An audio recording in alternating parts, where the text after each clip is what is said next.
Hello and welcome to Healthy Knitting. My name is Rosie. Today is November 18th, 2014, and you can find me on Ravelry as LESPETITSLUXES, and there's also a blog called healthyknitting.wordpress.com, and there's a group on Ravelry as well called Healthy Knitting. So, hi everyone. I totally intended to podcast last week and something came up, which we'll talk about in New and Good. And then this past Sunday didn't work out either. And yesterday I was going to, and that didn't work out. So here we are. Life kind of happens, doesn't it? I don't know how those podcasters do it when they do it every single week at the same time. I love it because I know to expect their podcast. Not that I can always watch it right away, but sorry, that's just not me. My life is craziness all the time. So anyway, let's get started. I'd like to send out I feel bad now because now I haven't opened up the WordPress, but someone left me a good suggestion for Buddy on the WordPress site, or was it YouTube? I don't even know. Honestly, I get really confused at where things are and I don't find things right away. So sometimes I don't even know that they've happened. But I was doing something in one of the sites and I noticed. And if you remember from last week, I'm having a problem with Buddy who is peeing on the floor every day. And I thought I'd figured it out to keep him occupied while I make breakfast for everyone. And then when I put it out, he eats and then he's fine. And that worked twice.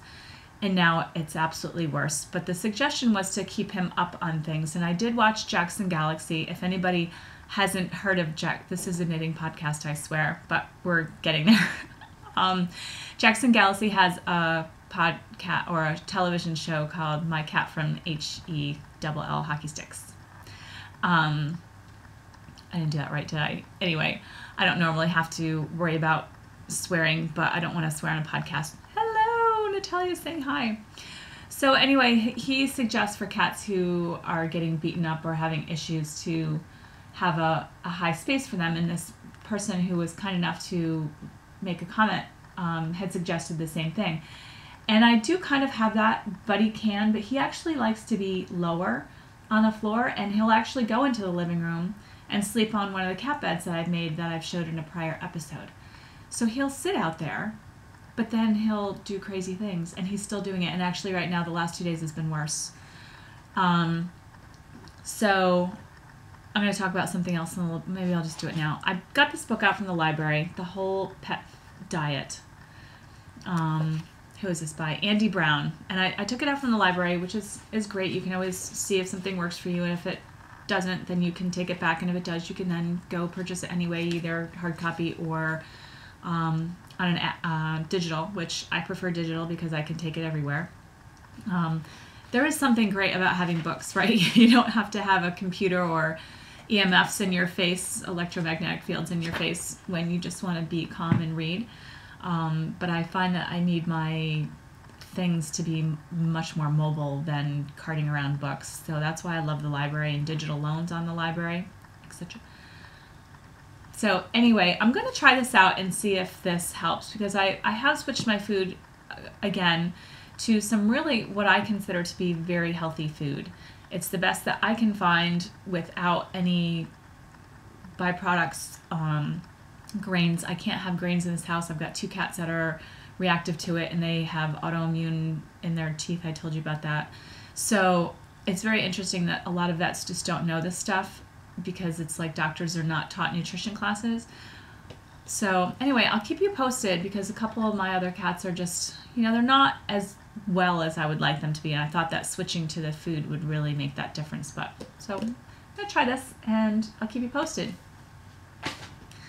What else is new and good? Oh, so the reason why I didn't podcast not this past Sunday, but the one before, was because when we did Second Saturday in Beacon, I ran into a knitting and artistic friend of mine, and she's like, "Hey, what are you doing tomorrow?" I'm like, "Oh, I don't know, some stuff." And she's like, "Well, we're doing a paper making class up in wherever it was. It was about an hour north of here." And I was like, "Oh, that sounds really fun. I've never made paper, and I've always wanted to do it."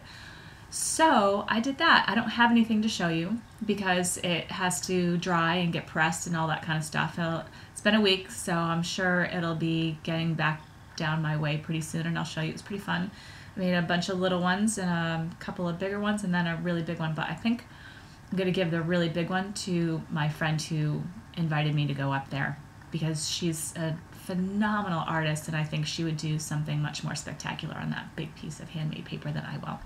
But we're actually considering grabbing a few of us together and renting the space to make paper one day, which would be fun. So anyway, that's new and good. Just looking, I have written everything down. I did it like I said I was going to do. I actually have it on my iPhone here. I wrote things down as I wanted to tell you about them. Oh, I was just looking if there was any more new and good. Nope. No. Oh, I made some art. I made 4 pieces of art. Can't remember even now when that was, but that was really fun, and I haven't had a chance to do it since. And they came out pretty decent. I was really pleased with how they came out. The paper I was working with was not one that I like, so I'm still dealing with it anyway. I'm like, I have a bunch of it, and my other friend suggested it's Mi Tenes from Canson. And one side's a little smoother than the other. It's got little circles on the other side, so it kind of interrupts when you don't want any texture, but then there's not enough grip on the paper to use the pastels. You can only layer so much, and I'm new, so I'm messing up and taking off and layering. But anyway, it was really fun, but she suggested I can get a covering that I can stick paint on there to actually put like the sandpaper grit on that's clear to still convey the color of the paper that was behind it. So I'll look into that. I haven't had a chance to do any more painting since then, but it was really fun when I did. Last in new and good is that I have decided to put up about half of my stash for sale. This was really, really difficult. That's what I was doing Saturday. I was like, oh, it'll just take me a minute. I'll just get this done, blah, blah, blah, and then I'll record. And it took me all day. I mean, I have so much yarn. I'm never going to knit with it all. I love it completely, but it's time to let some of it go. And I actually put it up on Sunday, and I've sold some already. So I wanted to let you know if you're interested. It's on LESPETITSLUXES on the will sell trade section. It's all in there. The prices are in there, and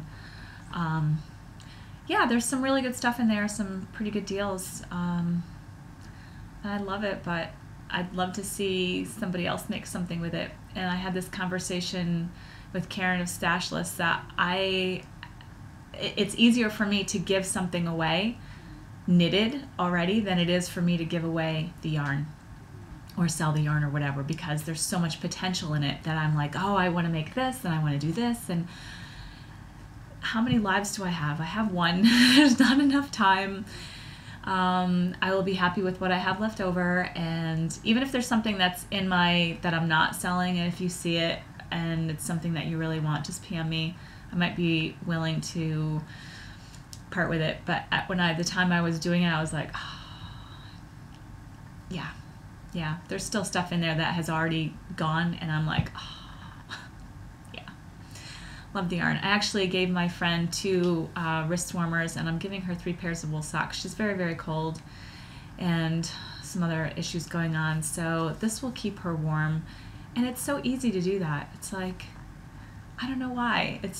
Do you find that? Are you the type of person that can knit something and then just very easily part with it, or is the knitted object the thing that you prize so much? It's interesting because I think there's kind of like either you're both or you're very clearly one or the other. I am not giving anything away, or I could care less about the yarn, just let somebody else do it. It's just kind of an interesting, from a psychological point of view, how we value things and what our desires are. So anyway, if you feel like posting in the Ravelry group, it'd be kind of fun to get a conversation going on that. So I don't have much knitting to show you, but I did do some spinning, which has been really fun because I had been at the place where I haven't had a chance to really think much, but I've been able to do some mindless, because for me, spinning, I don't really have to think. But when I knit, I do, honestly. Unless I'm doing socks in the round or something in the round or back and forth where I don't have to change a thing, I'm just doing the same thing, it's fine. But the minute I introduce a pattern, I don't know how those people can knit and go to meetings very easily. For me, it just wouldn't work. I doodle and then I'm better at paying attention. So anyway, I've been working on the scarf. I got this far, which is, I just weighed this, I have 63 grams left. This is this chevron scarf. I don't have my iPad up, I'm sorry, and I don't even remember the name of the designer. It's in the last episode, I know I showed it. And this yarn is from Chris from Into the World that I spun myself. I tried to get the lighting where you'd be able to see the colors better today. I'm doing my best, guys. It's not easy with the lights shining in and I've got nowhere else to go. So this is the yarn and I like it. It's coming along really fun. Like, I love getting to the different colors. I did not do a 3-ply gradient on this. I just did 2 plies, and wherever it lined up for both colors is where I have a true color, and then other places it's mixed. So it's kind of fun. I really like it. I'm not sure if I'm going to keep it. I may give this as a gift, but I do have a mistake in it, so I don't know. A non-knitter, and even my knitter friends are like, it doesn't matter. So that's that knitting, and then I've continued to work on the hat, but there's a problem because it's too big, and so the design needs to be reworked again. But this is with Noro Silk Garden. I took out a color. I had a white color in there. I took that out. I don't even know if I showed you. I may have showed you this last week already. I haven't knit on it since, and actually it fell on the cat played with it. I don't normally leave my yarn out because this is what happens, so I don't. But it came off the needles in a couple places, so I need to replace back. But I'm not going to have enough yarn to finish if it stays like this, so I'm not sure what we're doing yet. I need to talk to my friend Chris about that. So that's it for knitting. Pretty boring. I had intentions to play with a couple yarn. I wound up a ball of yarn and I started knitting a hat with it, and that didn't work out. It was too small, so I ripped it out and I haven't done anything else. But I did do some spinning. So, of the fleece that I was working on, oh, and I want to talk to you about the fleece. Brookworks LLC, and they are Mary and Jeff Shelley in Summit, New York. Okay, so I want to just show you. This is the fleece scorecard. And I bought this up at Rhinebeck as a fleece, an unwashed fleece, and it got 5 stars on everything. And I have to say that I would totally disagree. And it's not that this fleece is a bad fleece by any means, no, but I don't think it was a 5-star fleece. There were second cuts in there. There was some non-uniform parts with the, some of the fleece staple lengths were not equal all around the fleece. It wasn't skirted as well as it could have been. I mean, I'm finding like all those little second cuts in there, and I didn't notice it before, but when you start taking it apart and really like prepping it, that's when I noticed these things. And I was like, maybe a couple of those could have been a 4 and not a 5. But I'm perfectly okay with that. I mean, I'm still happy, but I think I will not buy a fleece based just on this any longer. I will actually look at the fleece myself. Like, I was using this as a quick reference going, okay, and I put my hand in there and looked a little bit, but I didn't like really look at it. So just be forewarned, if you're ever buying fleeces, to really look them over yourself too, regardless if someone else has looked at it. It could have been that they've missed something, or I don't know. I don't know their process for checking all this stuff out. But anyway, I finished all the lightest color. I don't know how many yards I have, but it's a 3-ply. It took me a long time to spin. The plies are very small, so it's probably a sport weight, I would think. I haven't knitted anything up. It has been washed. There are some parts that are a little bit thicker. I was not consistent in some things, and then the plying wasn't as consistent. I was trying to do 1, 2, 3, 4, 5, 1, 2, 3, 4, 5. But some parts that I had spun were a little bit different than other parts, so but I think it all balances out in the end, and I think it'll be fine. It's pretty soft. It's softer than I expected, and I'm still probably going to use this as an outer coat because it's going to be very durable, being a 3-ply and the way that I spun it. So I'm pretty excited about that. If you could only see the pile, this was four Rolags. I have 2, 4, 6, 8, 10, 12, 14, 16, 18, 20. 20 of the medium color over there. And this took a long time. So it's going to be a while before I even get this whole fleece processed and then knitted, which will take some time too. But I'm really looking forward to making a nice natural colored outer garment with this. Okay, the other thing I spun, if you watched a long time ago, I did some dyeing with greener shades. And this is Merino Tencel. Let me see if you can get a better color look on this. It doesn't photograph well either.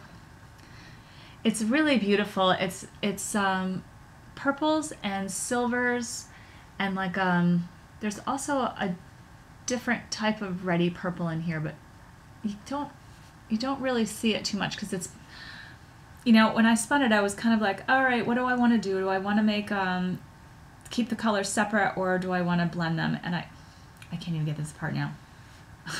I blended them, and I did a 2-ply, and I think it will be fine.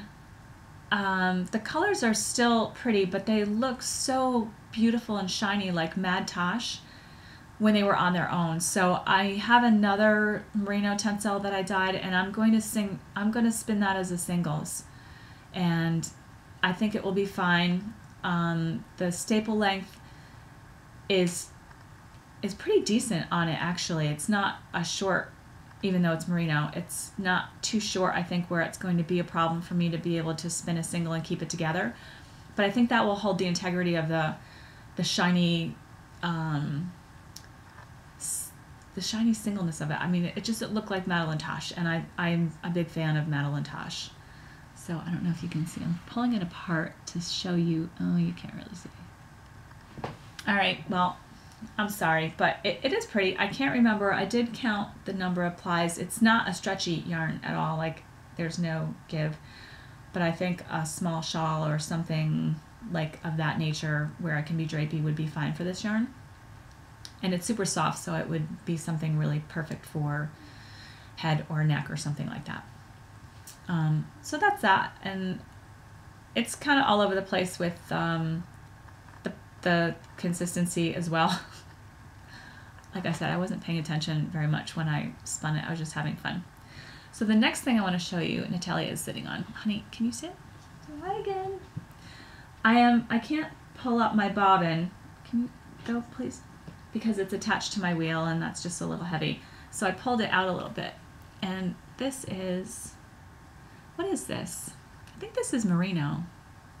That I dyed this as well. So this is the color palette, and it's kind of dyed in a way where the colors change, and they're mostly going to it's not a gradient because it's not the same color, but it's just a string of different colors. So it should be big stripes, and I am spinning this as a singles, and I'm going to chain ply it so that I can keep the colors separate. And there should be enough. It's pretty thin, so I might get a sport to a DK weight out of it and make something again for up here. So here's it goes from a consistent rust to rust with a little bit of white and some of the next yellow coming in. And then it goes into a green with a little bit of white.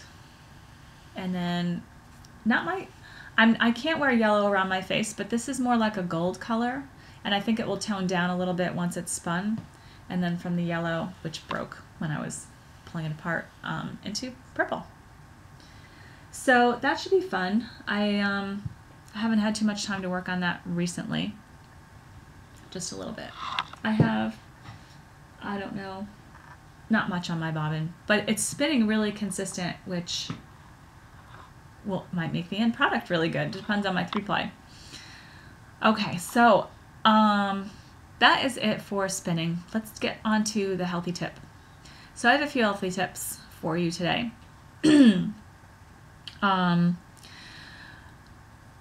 I had mentioned once before about cookware, and I actually need to make a tiny bit of a retraction because it's something I found out recently, that stainless steel is not completely stainless steel, and stainless steel can have, excuse me, nickel and chromium in it, and so when you use it, you can actually have that exposure. If you are reactive to nickel, you might want to actually stay away from stainless steel and move to the ceramic lined pans. And I actually was cooking dinner for my friend yesterday, and she had one, and I was like, oh my god, it's super heavy, but it's beautiful. And I'm actually considering maybe switching up some of my cookware, maybe buying a piece here and there. But the Teflon coatings are really not good.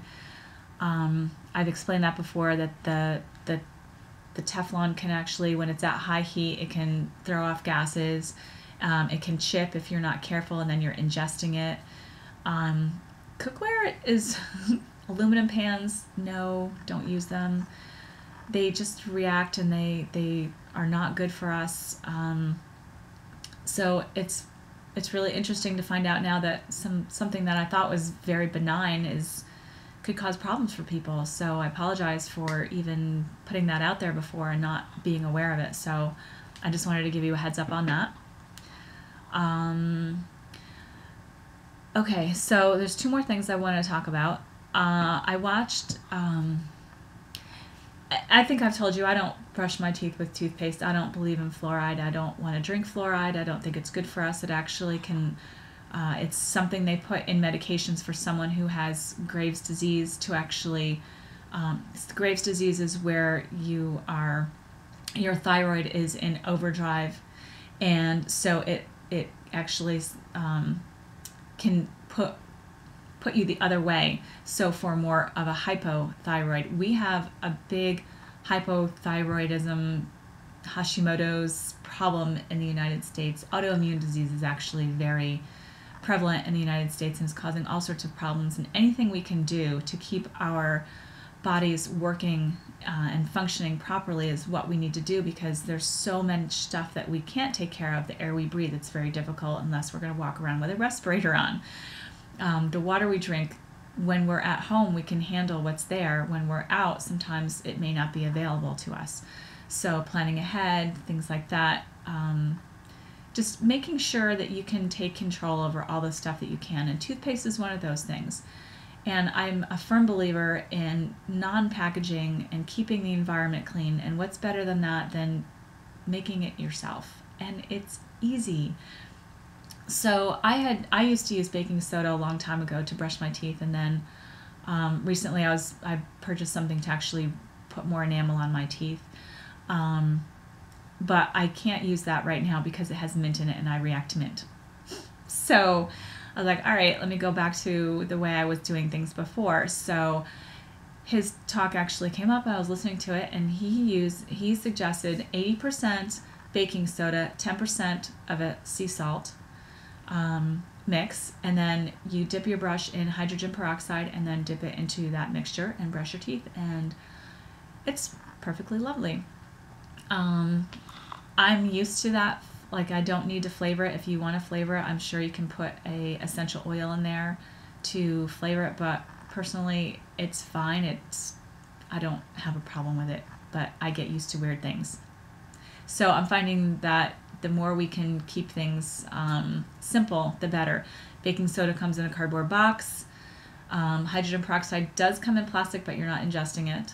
You can take it out of that and put it into a glass jar if you want to. And salt comes however you have it, but please remember to take anything you purchase from a plastic bag and put it into a glass. And usually it's good to seal the salt with a lid. So that's my tip for the teeth. The other thing I'll just touch base on it really quick, but we can have infections in our body and not even be aware of it. And I had mercury fillings from when I was a kid, and I had them all replaced, and I did not have them taken out properly. I don't remember if it caused me any problems. But if you do have mercury fillings and you are not feeling well, please go to a holistic dentist and talk to them and see if this could be a problem for you, because every time you eat and drink and move, you are leaching that metal into your mouth. If you have multiple metals in your mouth, different types of metals, it can cause a problem for you. If you have root canals, you can have infections underneath there and not even realize it and have a systemic problem. So there are alternatives to these things, and I am not a dentist and I'm not a doctor, but if you are interested in information like that, you can seek out a holistic dentist and talk to them about some of your options, because some things we're just not even aware of, and infections can actually lead to autoimmune disease. So you really want to make sure that the health of your body is completely in good shape. What other thing I wanted to tell you about? Oh, what was fascinating, what this dentist does is he actually tests you for the reactivity of any of the materials that he uses to make sure that what he puts in your mouth is not a reactive material.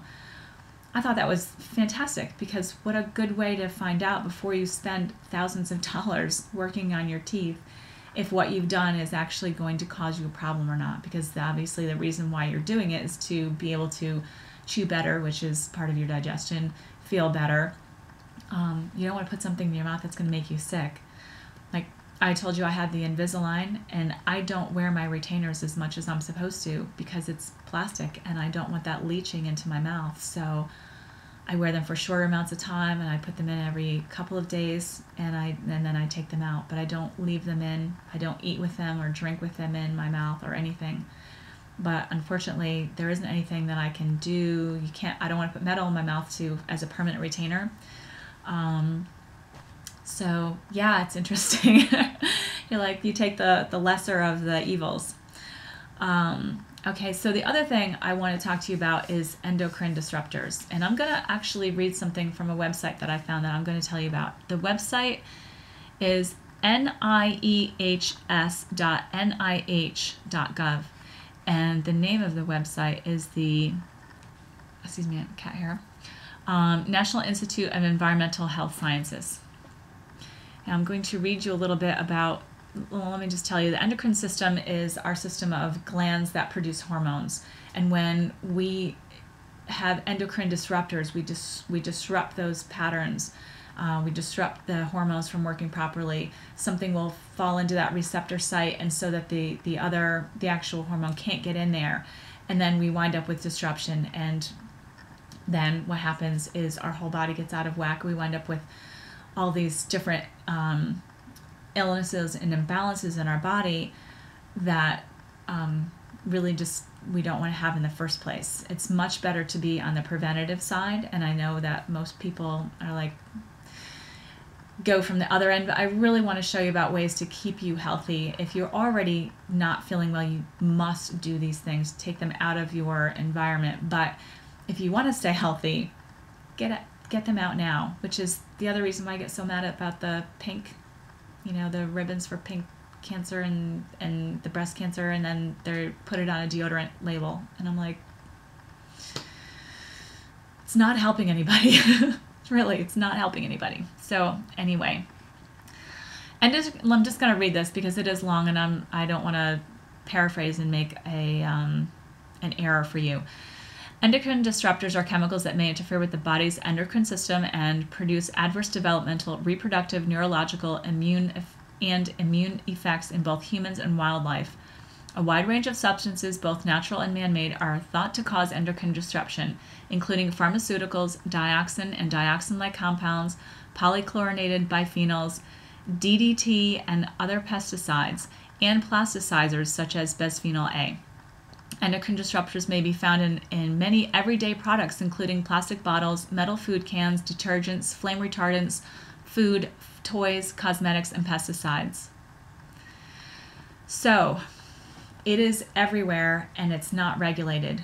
I think I've discussed before that the government really just does a rubber stamp with all of the new chemicals, and there are thousands and thousands of them that are made new every year that are just being rubber stamped without any causal effects studies to see if even the combination of them are a problem or if even just that one is a problem. So when you soda, I don't believe in drinking soda. I think it's really not a healthy thing for you for many reasons, because of the ingredients that are in there. It's super acidic on the body. The sugars, when they are a sugar one, can really wreck your teeth. The ones that aren't sugar are all full of chemicals which cause cancer. So top that off, now it's in a plastic bottle or a metal can, and now that acid is actually leaching that material into it, and so now you're ingesting that as well. Aluminum is not good for you, and neither is plastic. So please stay away from soda, and if you are going to drink soda occasionally, if glass bottle is better. So there really is no healthy soda out there, sorry. But that also goes for anything acidic. So even the drinks that are called healthy drinks, please read the labels and then look at what they're in. If they're healthy and they're okay and they're in glass, fine. But if they even think that they say that they're healthy and they're in a plastic bottle or aluminum can, it's not really that great for you. Water is the best thing, filtered water, nice clean water. I also want to talk about something we don't think of, which is vinegar. Vinegar is sold in plastic. Vinegar is acidic. It's about as acidic as the soda. So you want to make sure that you buy that in glass and buy organic. And yeah, it's a little bit more expensive. But the things that can be in vinegar that's not organic, especially apple cider vinegar, you've got pesticides in there. Distilled vinegar, I looked it up somewhere, and I'm sorry, I don't have the resource of which I found, but it had something to do with it that they were actually making it from a GMO product, and you know how I feel about GMOs. And I did mention the DDT up there before, and they have tried, I think it did actually pass. I think that I've signed petitions to have them reevaluate, but they wanted to pass the DDT and the other, yeah. Sorry, this is off the cuff and I don't remember everything ever exactly, but they wanted to be able to spray this mixture again on our crops. And I'm like, are you kidding me? DDT is part of Agent Orange and is very, very toxic to the environment, to the wildlife, to the air, to the soil, to the people. I don't get it. I don't know how this even can be passing, but if you're interested in any of that information, you can do a Google search for that and see if you can find a way to actually sign petitions as well. I signed 10 million petitions for things, and the thing is, they do work. I get reports back that, oh, this petition actually made this happen. So, you know, I know it seems like 5 minutes, but even 5 minutes a day, if you spent the things that were very important to you, it's worth it, really. You know, if you don't use your voice to say what you feel, we're going to get trampled on in this country. And I think that we are the ones. It's not going to come down from the government. It's going to come from us, the consumer, saying we are not going to buy this stuff. We are, you know, we care about our families, our children, our streams, our air. You know, I totally believe that our health is not just in what we purchase for ourselves, but how we purchase, because that is going to affect the environment. So the more you seek out the things that make everything better, packaging, processing, you know, all that stuff, it really makes a difference. So anyway, those are my 2 cents, and I think that's it. It's a quick show today, 33 minutes. This happens when I don't have enough time to knit. Thank you very much for watching. I have not set up my other channel yet. Life has just been a little bit busy. So I will, though. I'm getting there. Things are just happening. So thanks for watching. Again, I appreciate it very much, and have a great day.